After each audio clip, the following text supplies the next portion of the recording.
Okay, if you're a communist, specifically a Marxist, go read some Ilyenkov. He is absolutely crucial. And if you want to criticize the Soviet Union, this is the only way, this is the only acceptable way of doing that. Ilyenkov did criticize the Soviet Union, but not for the reasons most of the modern people do, because Ilyenkov actually understood the essence of what socialism and communism were. It's not like he was right about everything, but he was able to interpret Hegel, Marx, Lenin, and the likes very, very well. I'm not gonna sit here and lie to you that this is an accessible type of an author. You do have to be a little bit more familiar with philosophical terminology. He does use a lot of Hegelian terms.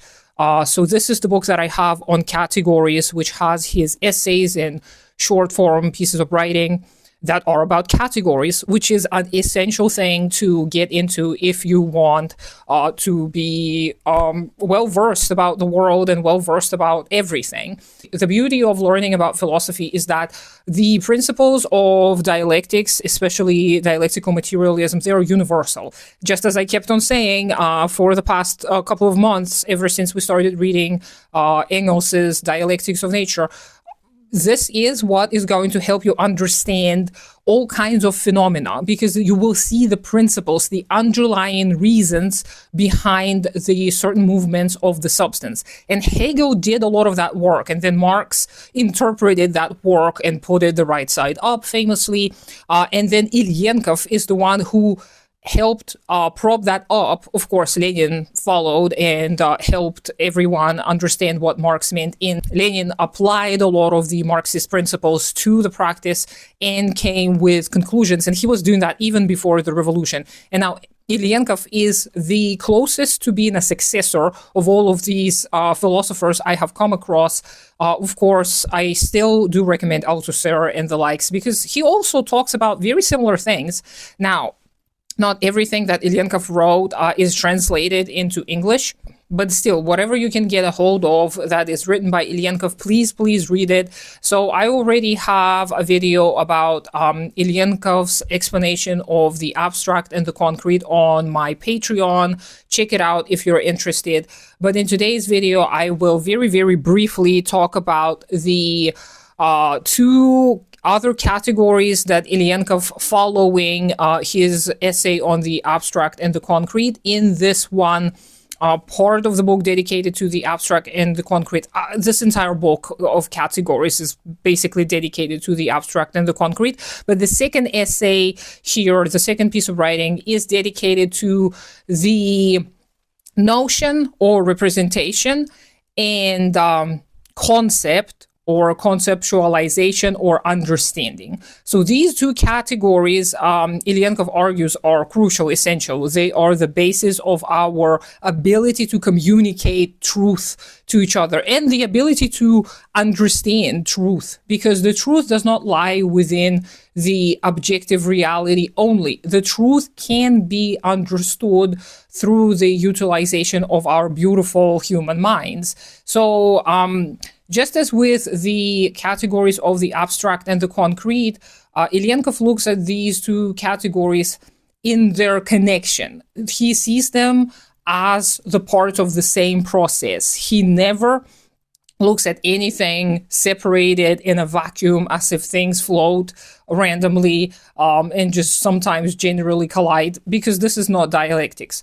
So he proposes that you do start your observation and you feel, you observe, you see, you consume with your senses, so to speak, the material world around you. And this is one of the first stages. However, he argues this is not always necessary. You can also observe and consume data through written word or spoken word. So you don't have to get to know the object in real life in order to study it and in order to get to its conceptualization or its essence, so to speak.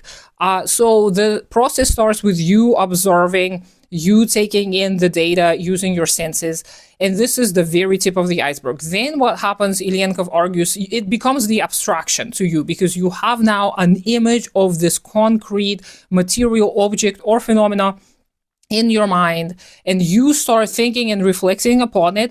And this is where you get to the representation stage. The representation or the notion stage is when you, and I don't know the correct terminology in English, okay? Because I'm translating it all from Russian.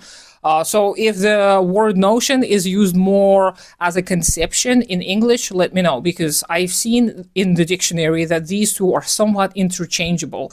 But in philosophy, these terms do have quite a huge difference between them. So Ilyenkov argues, after you observe, after you have your empirical data, you start the process of forming your notion or forming your representation. And this is going to be a necessary abstraction, he argues. But then you are going to walk the path or back to the concrete, from the abstract to the concrete. And I did mention this in the video on the abstract and the concrete that I have on my Patreon from last week. And the process continues. So when you get to know more of the sides of the object, and when you get to the actual core of what makes this object, meaning that you understand the logic of becoming of the said object, this is when you will most likely be able to come to a conceptualization or the understanding of that object. Now, and this process, he argues, is social. It is not an individual process. None of us are atomized individuals who just sit there and reflect on everything. We are surrounded, Ilyenkov argues, by the material representation of the culture that we have inherited from many, many generations of people. So we're never going to have this unique, only our own type of conceptualization. He always argues that it is a social conceptualization. You never do anything in a vacuum on your own.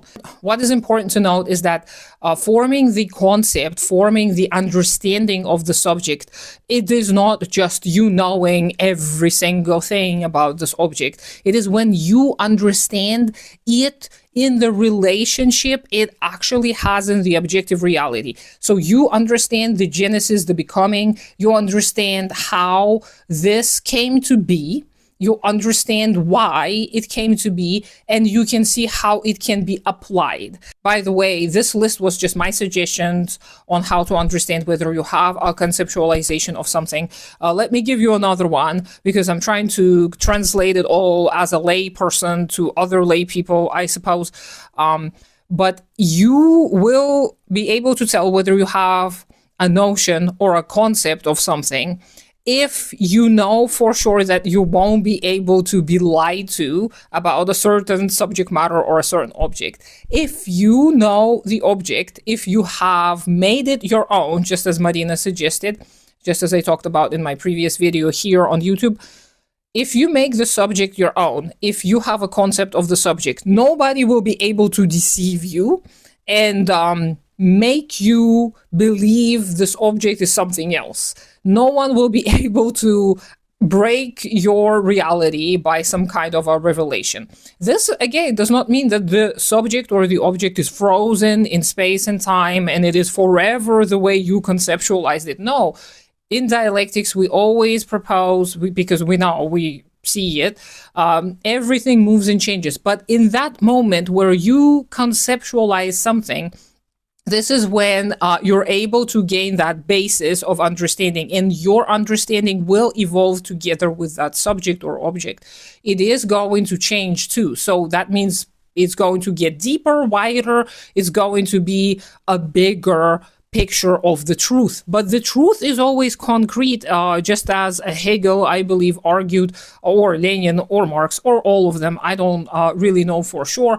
But this means that whatever you know as the truth in this moment is the truth if you have gone through if you've walked the path of concrete to abstract, abstract back to concrete, and if you have made it your own by conceptualizing it and you're able to communicate that conceptualization to someone else, this is when you realize that in the next moment, this changes. And so you're able to observe the processes of becoming, the continued contradiction of the object and the subject matter in itself. You are not going to be surprised by the way that this whatever you conceptualize, the way it develops. You're not going to be like, oh, I'm so surprised that this didn't work. You will be like, yeah, this was a very possible outcome. This is not to say that you're going to be able to predict the future. This is just to say that you're going to have a pretty ground understanding of something. So hopefully it all made sense. Let me know what you think. I highly encourage you to go on and read some Ilyenkov. Whatever is available to you, I will drop some links of some of the essays that are available in English down below. Let me know what you think. I hope you have a great day today. Consider supporting me on Patreon. Do take care of yourself and your community first. Subscribe to me on all the other social medias, even though I don't do much there. And I'll talk to you sometime later.